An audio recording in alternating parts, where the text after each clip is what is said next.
Welcome back to Small Caps. My name is Kerry Stevenson, and today I'm bringing you something all about data, technology, stuff that me at my age, I've hardly got a clue, but I'm going to learn from Blake Burton. He is the Executive Director of DC2. For those of you that don't know, you're about to find out, and their ASX code, surprise, surprise, is DC2. And welcome, Blake Burton. Great to see you. Lots to talk about today, but before we get into it, some people won't know what DC2 is. They might think it's an aeroplane or something, but give us a little overview of who are DC2. Yeah, thanks, Gary, and thanks for the introduction. So DC2, I always like to say we're a provider of data center and cloud services. We've got behind me our big Bibra Lake facility. We're currently in the process of getting it what's called Tier 3 accredited, which I'll talk a bit about later. So we've got the data center, cloud services. We've got an ISO 27001 cloud platform. We've also got a modular data center division, which I'll talk about.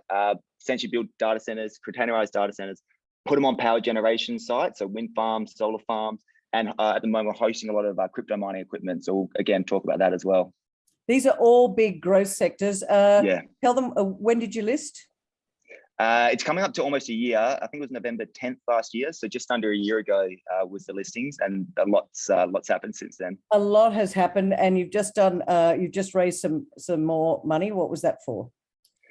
Yeah, so it was quite interesting when we listed, and especially in the modular side of the business, what we kind of anticipated the demand to be like is actually, it's just exceeded all expectations. We've kind of really starting to ramp up. We had a few material contracts come through over the last few months. We've also got more and more customers wanting to get on board in the modular side of the business. So the money's there. Hang on a second, what do you mean by the modular side of the business? Yeah, so the modular side is what we call DC modular. These are the containerized modular data centers that we put on renewable energy sites. So currently we're active in the Midwest. We've got one live in the Midwest, and we're literally ramping up. Sorry, that's capacity. The Midwest of WA. Of WA, yeah. So yep, I'm because just talking to West Australia. Blake, I know Western Australia is all of its own little thing, and Bibra Lake is also West Australia. But ladies and gentlemen, Blake, we talk to everybody. Yeah, sorry about that. Just letting you know, Midwest of WA, ladies and gentlemen. So, well, actually, as part of the race, we're actually going to Victoria next year as well. So not Midwest is our first site. So don't worry, we're going to be a national player. That's early next year. We'll be in Victoria as well. Early next year. So those funds are going into the modular as well as the Bibra Lake. Bibra Lake, yeah. So we're working on getting our what's called our Tier 3 design accreditation. So I try not to get too technical, but essentially with a Tier 3 independent institute, the Uptime Institute, they come in and certify that we can keep customers' data online, for lack of a better word, 99.982% of the time, I think it is. It's a minimum accreditation we need to go after big customers, government, enterprise, now even some medium-sized businesses. So the funds we have is going to get us Tier 3 design accredited by the end of this calendar year, by the end of December 2021. Blake, what's the market like? I mean, what is it growing rapidly? I'm sure that COVID has meant that data centers have become even more important in, I guess, around the world, really.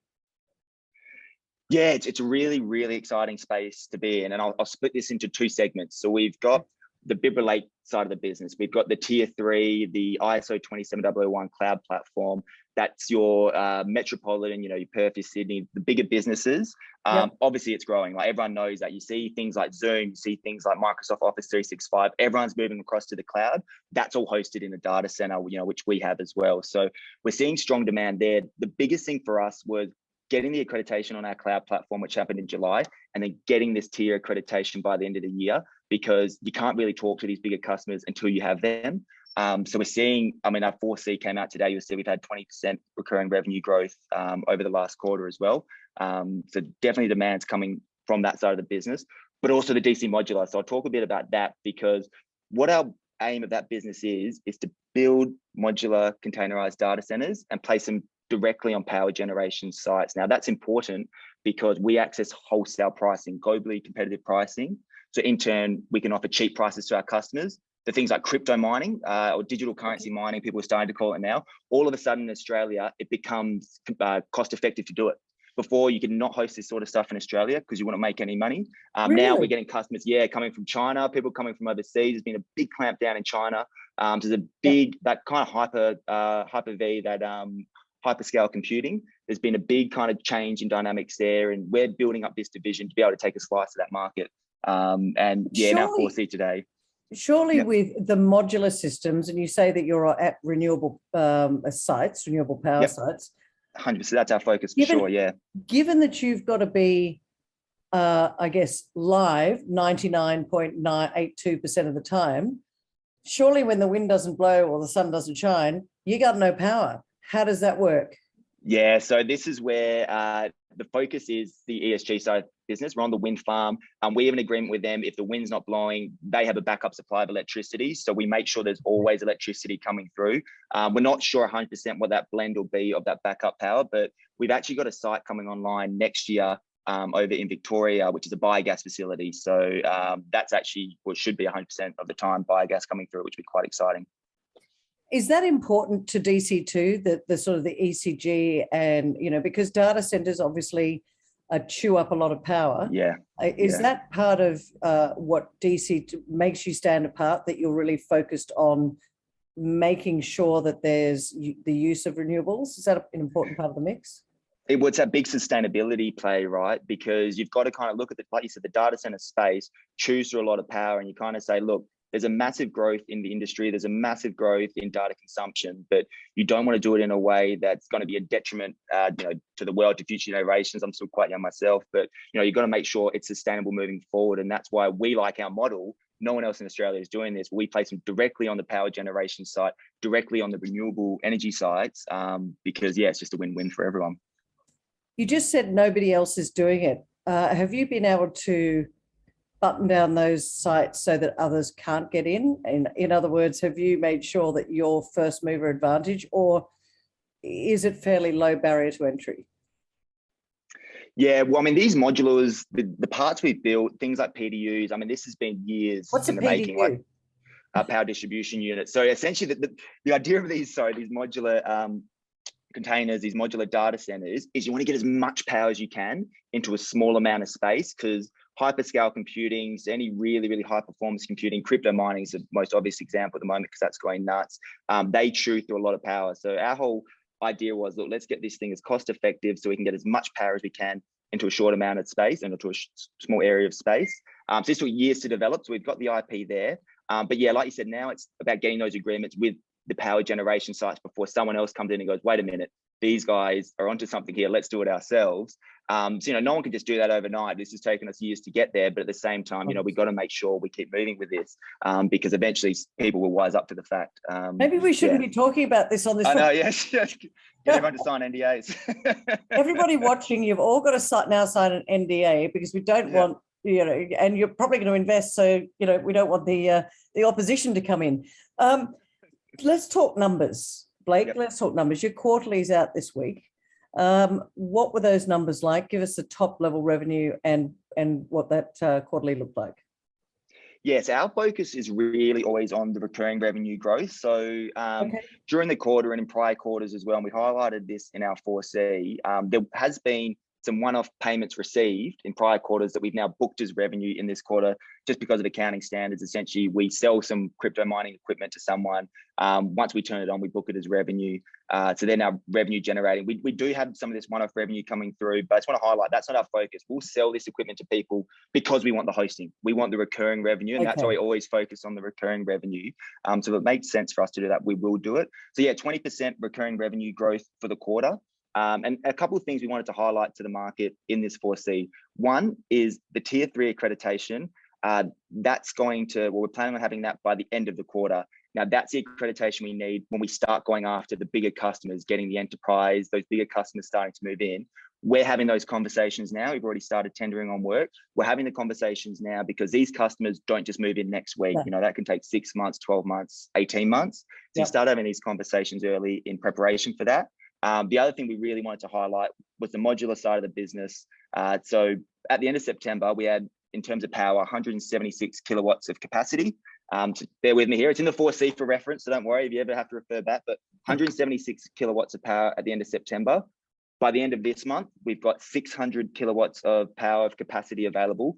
By the end of December, that goes up to 2 megawatts of capacity of power. like I was saying before, we've already announced some material contracts and we've got other customers wanting to come through. But it's really important for us to highlight this because we did the raise to make sure that we could honor the contracts that we've announced, to make sure we can get additional customers on board, but now also show customers, guys, this is how quickly we're ramping up over the next few quarters. Is a data center a data center? I want to try and, for investors, for people that are looking at DC2 and saying, Yep. I can see the growth and I can see the recurring revenue, which, by the way, I liken it, Blake, to, it's like storage facilities, isn't it? You know, if I go and book storage every month, I just get charged. And it's too much of a pain in the neck to move it all out and try and figure out what to do with it. So you go, just leave it there for the moment. So it's a beautiful revenue model because I guess once your customers are in, they're sticky. Well, exactly it, right. And I think this is why people love the data center and cloud services space so much because, you know, it's quite CapEx intensive initially. You've got to build the facility, you've got to get the infrastructure in, you've got to put it all together. But once it's built, you know, this is where you start getting customers on board. Like you're saying, you start building out the facility and it becomes really about that free cash flow. It's that initial CapEx, get it built, get the sales team, get them selling. And then from there, you start to see the money coming in. And on that as well, I mean, we had this month, we've got 2 salespeople on our staff. By the end of this year, we're actually bringing online another 2 salespeople as well. So we're really getting ready to start ramping up because, you know, we're building all these data centers, we're building all these facilities, but we want to make sure customers are still coming in, which so far so good. Right now, you're focused in WA, as we spoke about before, and also down in Victoria. Yeah. Is your focus purely Australian, or are you going to be looking international?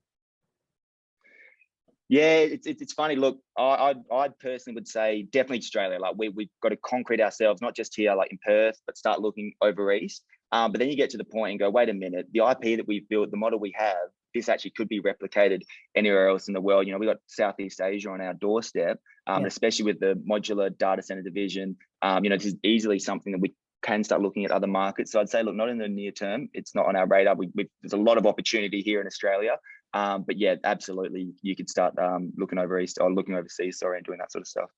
Blake, with those modular units, who's your customer? Is it the renewable energy provider? Do you go to them and say, listen, we want to do a deal with you? And how does it work? Is it a joint venture or are you just purely taking the power and paying for it?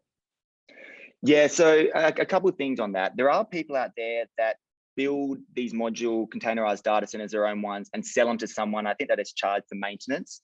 So just on that, Victoria, we are going to them as our own data center provider. It's our data center. We're putting it on their site. We'll just pay them for power every month. You know, we have our agreements with them, but they've also said, wait a minute, this is a cool concept. Can you build us one? So we can do that.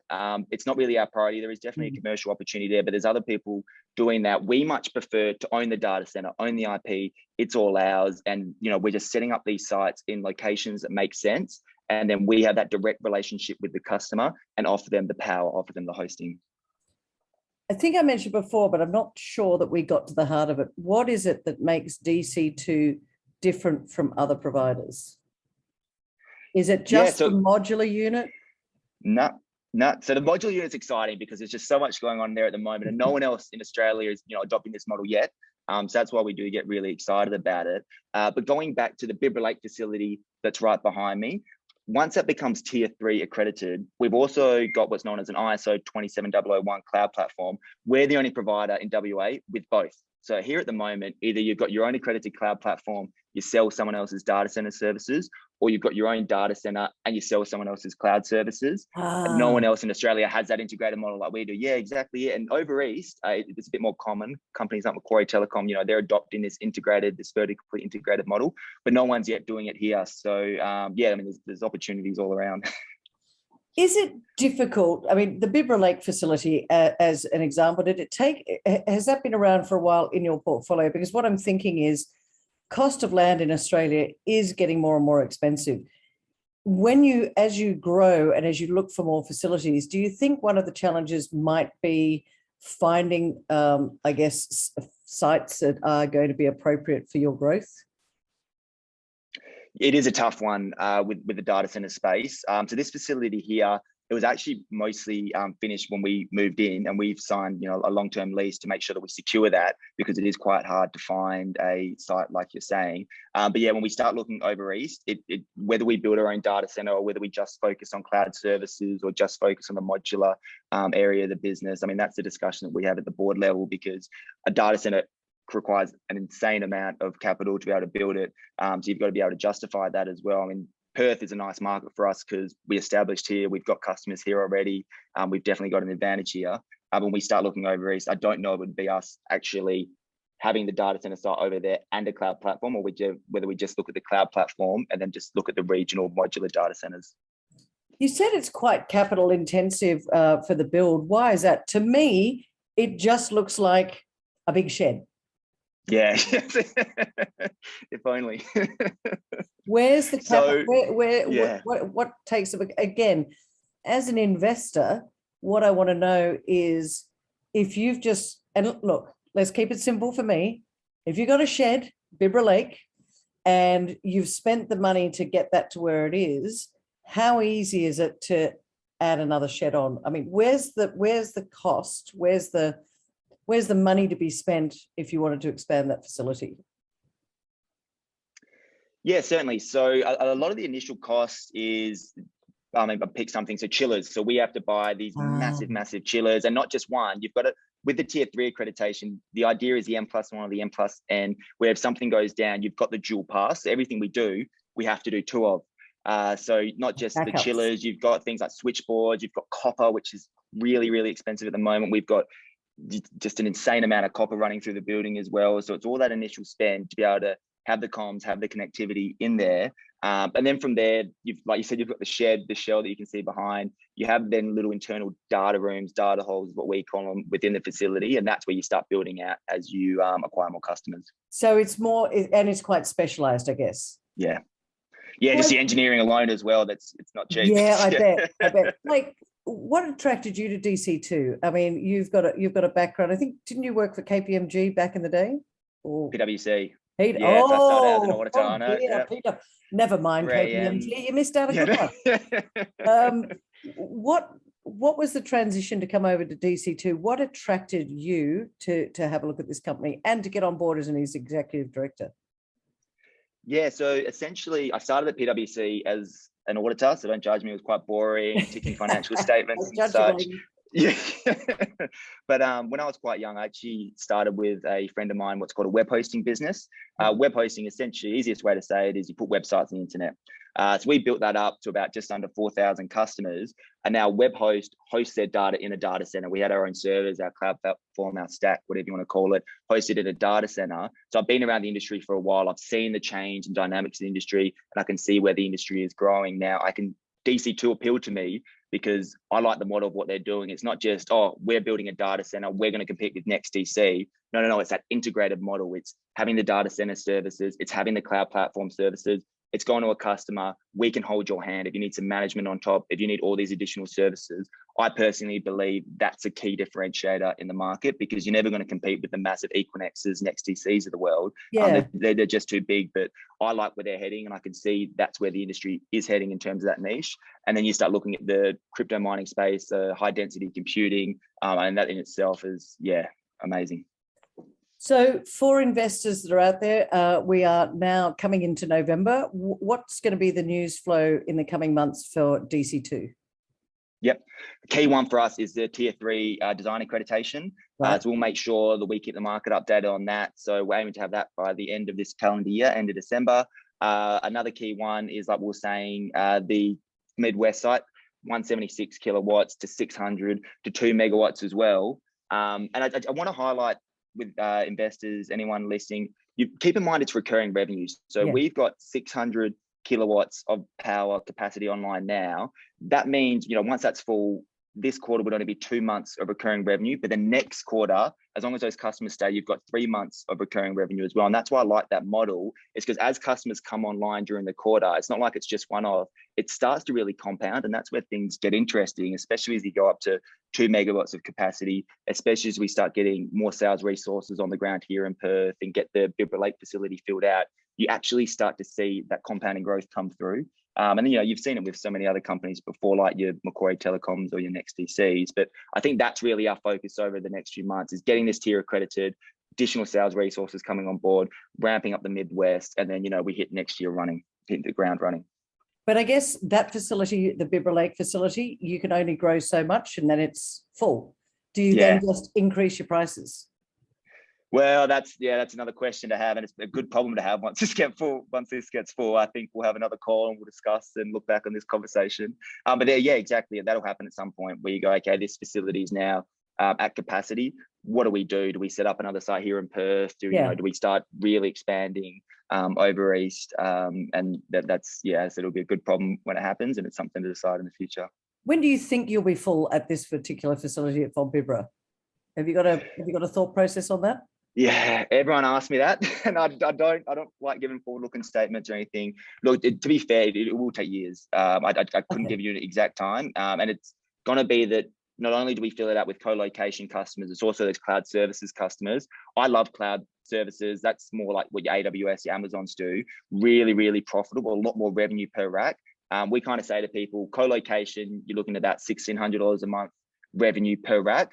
Cloud services, we get 50,000 plus per month in each rack. So so we can do that.